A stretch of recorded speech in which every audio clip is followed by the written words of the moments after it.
বলবেন না বুড়িমা, আমার সংসারে কত কাজ। এত বড় সংসার আমি আর সামলাতে পারছি না। সে কি বলো বৌমা? বুড়িমা, আমি সত্যি কথাই বলছি গো। আসলে আমাদের ঘরের প্রত্যেক দিনের খাবার মানেই হলো ছোটখাটো একটা আয়োজনের মতো।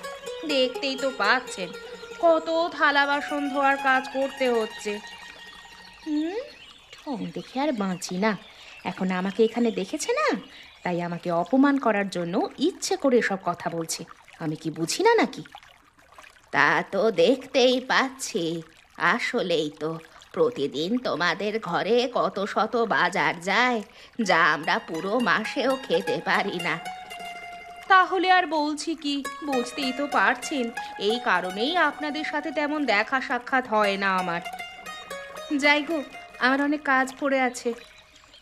সে কি, তুমি আবার এত তাড়াতাড়ি যাচ্ছ কেন? এখানে বসো, দুদণ্ড গল্প করি। ওসব গল্প শোনার সময় আমার নেই, বাড়িতে অনেক কাজ পড়ে আছে।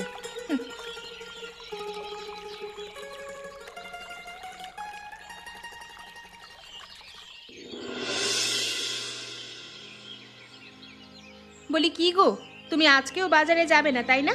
আজকেও আমার হাঁড়িতে ওই আলু সিদ্ধ আর ভাত হবে, তাই তো? বাজারে যাব কিভাবে? আমার কাছে দুটো পয়সা নেই। বাজারে গিয়ে কি হবে? বলি প্রতিদিন তোমার ওই এক কথা শুনতে শুনতে না আমি ক্লান্ত হয়ে গেছি। আর আমার এই সংসারে থাকার কোনো ইচ্ছে নেই। কি হলো তোমার? তুমি হঠাৎ করে এমন করছো কেন? এমন করব না তো কি করব শুনি? পাশের বাড়ির সরলা বৌদিকে দেখো, প্রতিদিন তাদের বাড়িতে কত কত আয়োজন হয়। প্রতিদিন বাজার থেকে বড় বড় মাছ আসে তাদের বাড়িতে। তাদের টাকা আছে, তারা খেতে পারছে। আমাদের টাকা নেই। টাকা নেই, টাকা নেই, টাকা নেই, ওই একটা কথাই তো তুমি জানো। তুমি কি টাকা জোগাড় করতে পারো না? তুমি পুরুষ মানুষ না? এসব কেমন কথা গিন্নি? তুমি এমন ধরনের কথা কেন বলছো? কেন বলবো না? তোমার সংসারে এসে দুমুঠো ভালোভাবে খেতে পারি না। শেষ কবে মাছ মাংস খেয়েছি সেটাই ভুলে গেছি। ঠিক আছে, তুমি শান্ত হও। আমি তোমার জন্য মাছ মাংসের ব্যবস্থা করছি। কি হলো জগদীশ দা? তোমার মন এরকম খারাপ কেন বলো তো? নিশ্চয়ই বাড়িতে আজকে ঝামেলা হয়েছে। তা নয় তো কি, কোথাও কাজ পাচ্ছি না, সংসারটা আর চলছে না, বুঝলি তো। এই পৃথিবী বড্ড কঠিন। তুমি যতই ভালো হবে মানুষ ততই তোমাকে ঠকানোর চেষ্টা করবে। দেখতেই তো পাচ্ছ কেউ তোমাকে কাজ দিচ্ছে না। তাহলে কি করব? সংসারটা কি আর বাঁচাতে পারবো না?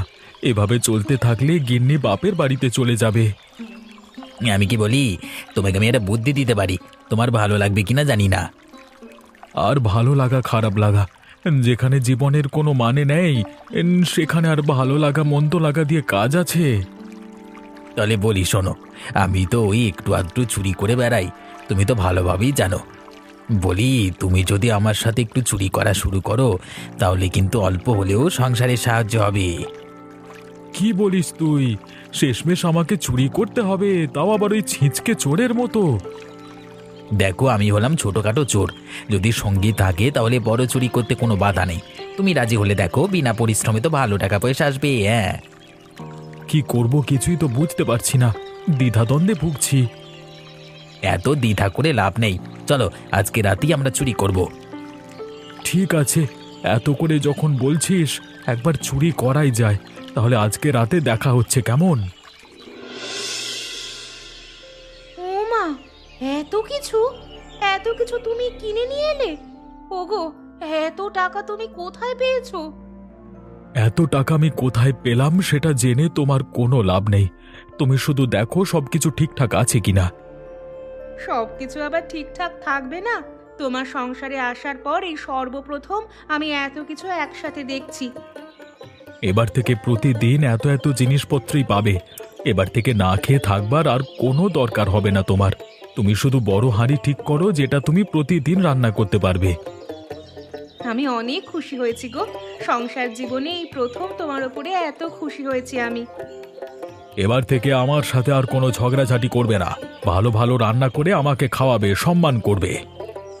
করবো গো, করবো। তুমি তো এখন এই বাড়ির রাজা, আর আমি থাকবো রানীর মতো। যাই, এগুলো রান্নার ব্যবস্থা করি।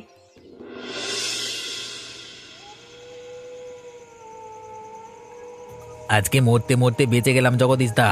আর এমন ঝুঁকি নেওয়া যাবে না কোনোভাবেই। সবকিছু তো ঠিকই ছিল, কিন্তু ওই হোঁতকা নারায়ণবাবু জেগে যাবে সেটা কে জানতো। তবু আজকে ভালোই দাও মারলাম, বল। হ্যাঁ গো, আজকে ভালোই টাকা পয়সা, তার উপরে আজকে সোনা দানাও পেয়েছি। আর দেরি না করে এই সোনা দানাগুলো ভাগ করে ফেলি, তারপর তুই আর আমি মিলে পরবর্তীতে শহরে গিয়ে বিক্রি করে নিয়ে আসবো। ঠিক কথা বলেছ। এই গ্রামে অথবা পাশের গ্রামে বিক্রি করতে গেলেই ধরা পড়ব।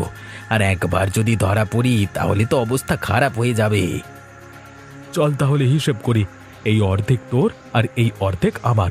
আমি এই গলার হারটা নিলাম, ঠিক আছে? আরে নাও নাও, আমার ভাগের মতো ভাগ বললেই হলো। তাহলে চলো এবার বাড়িতে ফিরে যাই। বাইরে বেশিক্ষণ থাকলে ধরা পড়ে যেতে পারি। নারায়ণবাবুর লোকেরা চারিদিক থেকে খোঁজাখুঁজি করছে।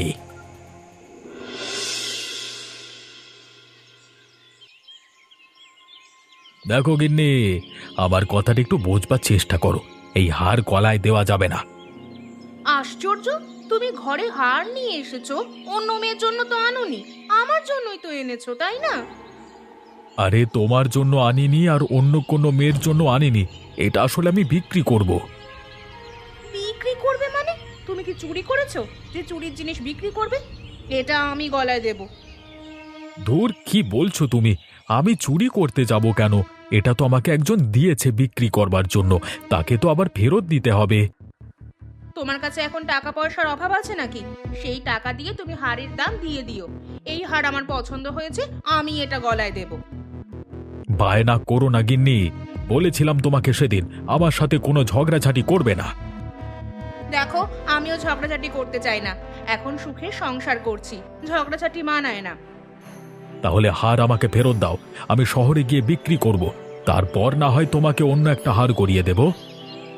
কখনোই না, তোমাকে আমি বিশ্বাসই করি না। এত বছরে তুমি আমাকে একটা সোনার জিনিস গড়িয়ে দিতে পারোনি, আর এই হার আমার হাতে আসার পরেও আমি তা ফিরিয়ে দেব? এই তোমার যন্ত্রণায় কবে যে আমি কোন বিপদে পড়ি সেটা আমি বুঝি না। চুপ করো তো তুমি, আর একটা কথাও আমি শুনতে চাই না। বেশ, তোমার কাছেই হার থাকুক, তবে কয়েক মাস তুমি এই হার ব্যবহার করতে পারবে না, এটাই আমার শর্ত, মনে থাকে জানো। শুনলে বৌমা, নারায়ণ বাবুর বাড়িতে গত রাতে নাকি চুরি হয়েছে। সারা গ্রামে শোরগোল পড়ে গেছে, এখনো চোরের কোনো খোঁজ পাওয়া যায়নি। হ্যাঁ বুড়িমা, শুনেছি চোর নাকি ধরা পড়তে পড়তে বেঁচে গেছে। কারা যে এমন সাহস করলো কে জানে, ধরা পড়লে বুঝবে মজা। আর কিভাবে ধরা পড়বে? চোর যখন একবার পালিয়ে গেছে আর ধরা পড়ার সম্ভাবনা নেই।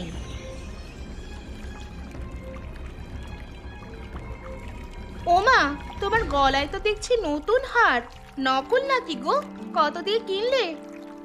কি যে বলো না তোমরা, নকল হতে যাবে কেন? আমার স্বামী আমাকে গড়িয়ে দিয়েছে, একদম খাঁটি সোনা, পরখ করে দেখতে পারো।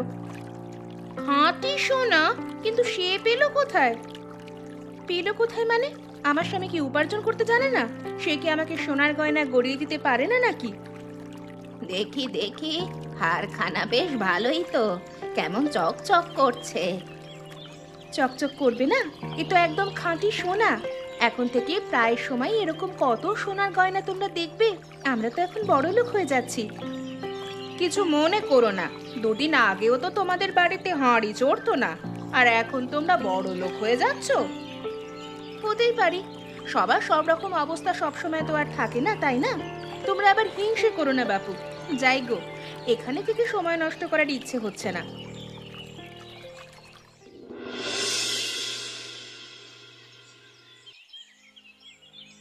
বাবু, কি অবস্থা আপনার? আপনার একটু খোঁজ খবর নিতে এলাম। আর খোঁজ খবর নিয়ে কি লাভ? জানোই তো গত রাতে আমার বাড়িতে চুরি হয়েছে। সেই চুরি নিয়েই তো আপনাকে একটা খবর দিতে এসেছি। খবর? তুমি জানো নাকি কে চুরি করেছে? জানি না, তবে একজনকে সন্দেহ হচ্ছে। আশা করছি তার বাড়িতে খোঁজ লাগালে আপনি সত্যিটা জানতে পারবেন। কে সে? কার কথা বলছো? ওই যে জগদীশ আছে না, জগদীশের বাড়িতে খোঁজ লাগালেই জানতে পারবেন। ওর বউকে আজ দেখলাম সোনার গয়না পরে ঘুরে বেড়াচ্ছে। জগদীশ? কিন্তু জগদীশ তো ভালো ছেলে, ও তো এমন কাজ করবার পাত্র নয়। ভালো ছেলে না ছাই, ওর বউয়ের কারণে কত কি করতে হয়।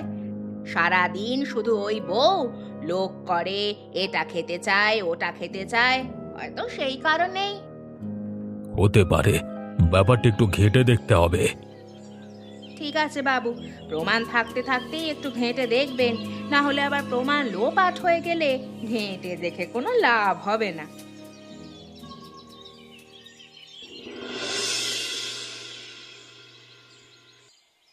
জগদীশ, এই জগদীশ, কোথায় তুমি? একবার একটু বেরিয়ে এসো তো, তোমার সাথে কথা আছে। কি হলো বাবু, আপনারা এই বেলাতে এত লোকজন নিয়ে আমাদের বাড়িতে? উনি তো বাড়িতে নেই, আপনারা কি ব্যাপারে এসেছেন? আমরা এসেছিলাম একটা ব্যাপারে। যাই হোক, আমাদের লোকজন তোমার ঘরটা একটু খোঁজ করবে। তোমাদের কোনো আপত্তি নেই তো? কেন আমাদের ঘর হঠাৎ করে খোঁজ করবেন কেন? আহা, শুনতে পাওনি? গত রাতে আমার বাড়িতে চুরি হয়েছে, সে কারণেই।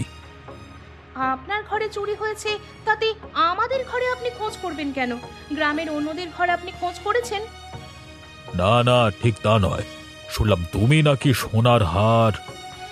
তাহলে আপনার কাছেও খবর চলে গেছে? আচ্ছা, এই গ্রামে আপনারা ছাড়া আর কেউ ধনী হতে পারে না? আর কেউ সোনার গয়না পরতে পারে না?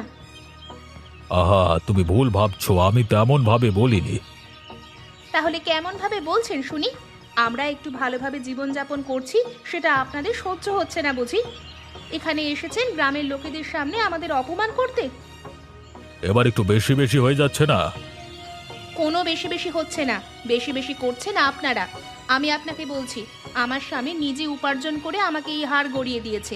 এবার আপনারা এখান থেকে বিদায় হন।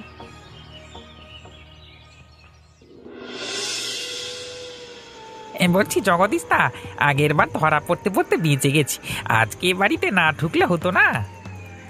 আরে চুপ থাক তুই। এ বাড়িতে যত টাকা পয়সার সোনাদানা আছে তা পুরো গ্রামেও নেই। সমস্ত কিছু তো আমরা নিতে পারি না, তাই আজকে এলাম। আমার তবুও একটু ভয় লাগছে গো। ভয় পাস না, আমার পেছু পেছু আয়। আলমারিতেই সবকিছু রাখা আছে, যাবো আর নিয়ে আসবো।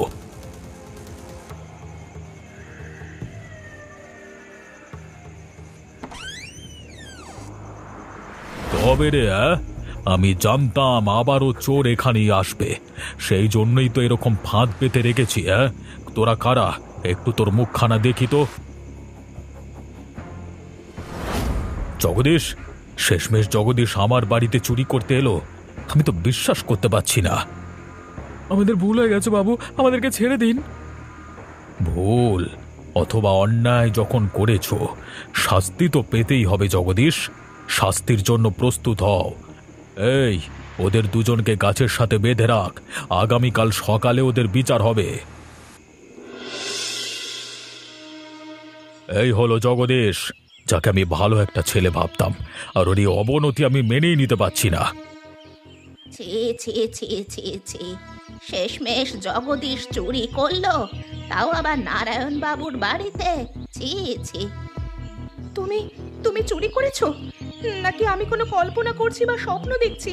এগুলো কি হচ্ছে আমার সাথে? আমি তো বিশ্বাস করতে পারছি না। তুমি তুমি বলছো এমন কথা? তুমি বিশ্বাস করতে পারছো না? আজকে আমার এই অবস্থার জন্য তুমি দায়ী। আমি মানে আমি কিভাবে? আমি তো তোমাকে চুরি করতে বলিনি। চুরি করতে বলনি, কিন্তু বাধ্য করেছো। সারাদিন শুধু এটা চাই ওটা চাই, এই খাবার চাই ওই খাবার চাই। এ বাড়িতে বড় হাঁড়ি চলেছে, তোমার বাড়িতে চললো না কেন? তোমার এসব যন্ত্রণার কারণেই আমি চুরি করতে বাধ্য হয়েছি। এসব কথা এখন রাখো। জগদীশ এবং আনন্দ অপরাধ করেছে, একটা ঘৃণ্য অপরাধ করেছে, তাই ওদেরকে শাস্তি পেতে হবে। বলো সবাই, কি শাস্তি দেওয়া যায়? আমি বলি কি, ওদের দুজনের মুখে কালি মাখিয়ে জুতোর মালা গলায় পরিয়ে দেওয়া উচিত, তাহলে যদি একটু লজ্জা হয়। বেশ, তাহলে আমি এই শাস্তিটাই রাখছি।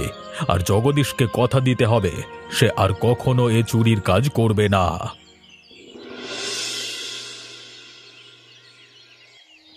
ওগো, তুমি আমাকে ক্ষমা করে দাও।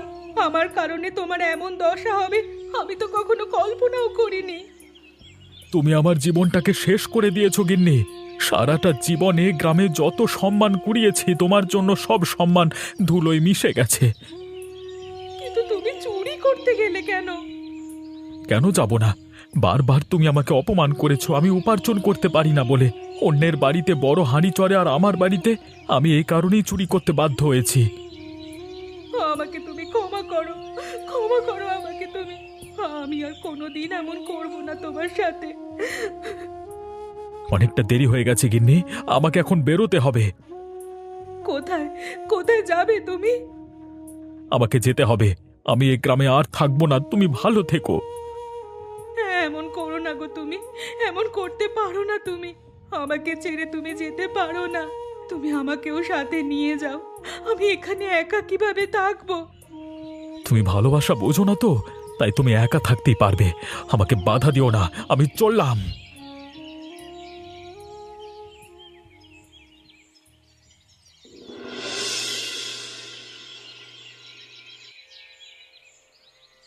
কি গো, সকাল থেকে খেয়েছো? না গো, আজ দুদিন হলো কিছু খেতে পাইনি, ভিক্ষা পাই না তেমন। কত শখ করেছিলে তুমি আমার বাড়িতে বড় হাঁড়ি চড়ে আর তোমার বাড়িতে ছোট হাঁড়ি। তাহলে তুমি কিন্তু এটা বুঝতে পারোনি, আমার বাড়িতে বড় সংসার, তাই বড় হাঁড়িতেই রান্না করতে হয়। আর তোমার বাড়িতে ছোট সংসার, এই একটা হাঁড়ির জন্য তুমি তোমার জীবনটাই শেষ করে ফেললে। আমি বুঝতে পারিনি গো, আমি হিংসায় অন্ধ হয়ে গিয়েছিলাম, না হলে আমি এমন কাজ করি? যাই হোক, তোমার পরিণতি দেখে আমারও খারাপ লাগছে। আরো খারাপ লাগছে জগদীশের পরিণতির কথা ভেবে। তুমি একদিকে ভিক্ষা করছো আর অন্যদিকে জগদীশ নিরুদ্দেশ। আমার বিশ্বাস ও একদিন ঠিক আবার ফিরে আসবে। আমি ততদিন ওর জন্য অপেক্ষা করব। আবার আমরা দুজনে মিলে ছোট্ট একটা সংসার সাজাবো। একটা কথা মনে রেখো, সব আশা সব সময় পূর্ণ হয় না।